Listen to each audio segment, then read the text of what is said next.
ভাই এখানে হেকমত সর্দারের বাড়িটা কোন দিকে? হেকমত সর্দার কোন ধরনের কোন হেকমত সর্দার? ওই যে কান্ড পাঠাগারের আতাই আছে না, ওনার মেয়ের যার সাথে বিয়ে হয়েছে সেই হেকমত সর্দার।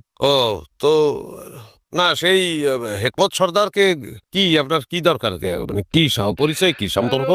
আসলে আমি ঢাকায় থাকি তো, তাই বিয়েতে আসতে পারিনি। আর ওই সম্পর্কে ওই যে হেকমত সর্দারের ওয়াইফ, সে আমার খাওয়াতো বোন, তাই দেখা করতে আসলাম। হালাতো ভাই, এই হালাই তো গ্যাঞ্জাম লাগায়। এই মালের এত বাড়ি কেনা কোনো বলেই কম নেই। আচ্ছা কোন দিকে বাড়িটা ভাই? কোনো বাড়ি নেই। কি বলছেন? না আমার বাড়ি তো এখানে আছে, ওই মানে আপনি তো একটি খালাতো ভাই, একটি খালাতো বোনের খালাতো ভাই, সেটা ঠিক আছে, কিন্তু ওই আপনার ঠিকানা ভুল হয়েছে ভাই, আমার মনে হইতেছে। কেন, এটা হাবাসপুর না? এরা তো হাবাসপুর, কিন্তু এই আমাদের ইউনিয়নে আপনি মনে করেন কম করে হইলেও 4 থেকে 5টা হাবাসপুর আছে, বড় হাবাসপুর, মাঝে হাবাসপুর, ছোট হাবাসপুর, এই প্লেয়ার বুঝলেন। এখন সেই ক্ষেত্রে আমাদের এই হাবাসপুরে কোনো হেকমত সর্দার না ভাই, হেকমত সর্দার